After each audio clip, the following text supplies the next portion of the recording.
கிறிஸ்துவுக்குள் பிரியமான சகோதர சகோதரிகளே, இயேசு கிறிஸ்துவின் இனிதான நாமத்தில் உங்கள் அனைவருக்கும் என் அன்பின் வாழ்த்துக்கள். இன்றைய தினம் உங்களுக்காக கொடுக்கப்பட்ட வேத வசனம் நீதிமொழிகள் 8ஆம் அதிகாரம் 12ஆம் வசனம். ஞானமாகிய நான் விவேகத்தோடே வாசம் பண்ணி நல் யுக்தியான அறிவுகளை கண்டடைகிறேன். விஞ்ஞானி ஒருவர் தன் காரில் பயணம் செய்து கொண்டு இருந்தார். வழியில் டயர் பஞ்சராகி விட்டது. கடை ஏதும் இல்லை. கடை குறைந்தது 1 கிலோமீட்டர் தூரம் இருக்கிறது. கூட யாரும் வராததால் அவரே டயரை மாற்ற ஆரம்பித்தார். அனைத்து போல்ட்டையும் கழட்டிவிட்டு ஸ்டெப்னி எடுக்க போகும்போது கால் இடறி கீழே விழுந்தார். கையில் வைத்திருந்த போல்ட்கள் ஒரு குட்டையில் விழுந்துவிட்டது. இப்பொழுது என்ன செய்வது என்று யோசித்து கொண்டு இருந்தார். அப்பொழுது கிழிந்த ஆடையோடு ஒரு வழிப்போக்கன் அந்த வழியாக வந்தான். அந்த வழிப்போக்கன் இவரை பார்த்து, ஐயா, என்ன ஆச்சு என்றான்.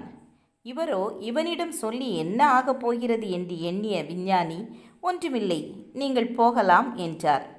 அந்த வழிப்போக்கன் கிளம்ப எத்தனித்தான். அந்த விஞ்ஞானிக்கு அப்பொழுது ஒரு எண்ணம் தோன்றியது. இந்த சாக்கடை குட்டையில் இவனை விட்டால் யாரும் இறங்க மாட்டார்கள்.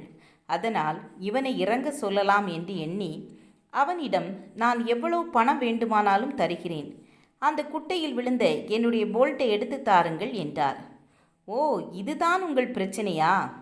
நான் அந்த குட்டையில் இறங்கி எடுத்து தர ஆட்சேபனை ஏதுமில்லை. ஆனால் அதைவிட ஒரு சுலப வழி இருக்கிறது. 3 சக்கரங்களில் இருந்து தலா ஒரு போல்ட்களை கழட்டி இந்த சக்கரத்தை மாட்டி அருகில் உள்ள மெக்கானிக் கடையில் 4 போல்ட்டுகள் வாங்கி எல்லா சக்கரத்திலும் மாட்டிக்கொள்ளுங்கள் என்று சொன்னார். தான் இத்தனை பெரிய விஞ்ஞானியாக இருந்தும் நமக்கு இந்த சுலப வழி தெரியாமல் போய்விட்டதே என்றும் இவருக்கு மூளை இல்லை என்றும் தப்பாக நினைத்ததற்கு வெட்கி தலை குனிந்தான். யாரையும் குறைவாக எண்ணக்கூடாது என்பது இந்த கதையின் மூலமாக நாம் தெரிந்து கொள்கிறோம். ஆம், என கண்பானவர்களே, உயிருள்ள பறவைக்கு எறும்பு உணவு, உயிரற்ற பறவையோ எறும்புகளுக்கு உணவு. ஒரு மரத்தில் பல்லாயிரம் தீக்குச்சிகளை உருவாக்கலாம். ஆனால் அதே ஒரு தீக்குச்சியினால் பல்லாயிரம் மரங்களை அழிக்கலாம். நேரமும் சூழ்நிலையும் எப்பொழுதும் மாறலாம். எனவே யாரையும் குறைவாக எண்ண வேண்டாம். வெளி தோற்றத்தை பார்த்து ஒருவரையும் சாதாரணமாக எண்ணிவிடக்கூடாது. ஏன், நீங்கள் கூட மற்றவர்களால் அசட்டை பண்ணப்பட்டிருக்கலாம். சோர்ந்து போகாதீர்கள். அசட்டை பண்ணப்பட்டவர்கள் மத்தியில் கர்த்தர் உங்களை கொண்டு செய்கிற காரியம் பயங்கரமானதாகவும் யாரும் செய்யக்கூடாததாகவும் இருக்கும். உங்களை அசட்டை பண்ணி அவமானப்படுத்தினவர்கள் வாயடைத்து திகைத்து போவார்கள். கர்த்தர் உங்கள் மேல் வைத்துள்ள திட்டத்தை யார் மாற்ற முடியும்? ஜெபம் செய்வோம்.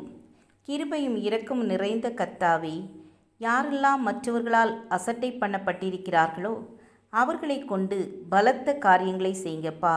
இயேசுவின் நாமத்தில் பிதாவே, ஆமேன், ஆமேன். God bless you.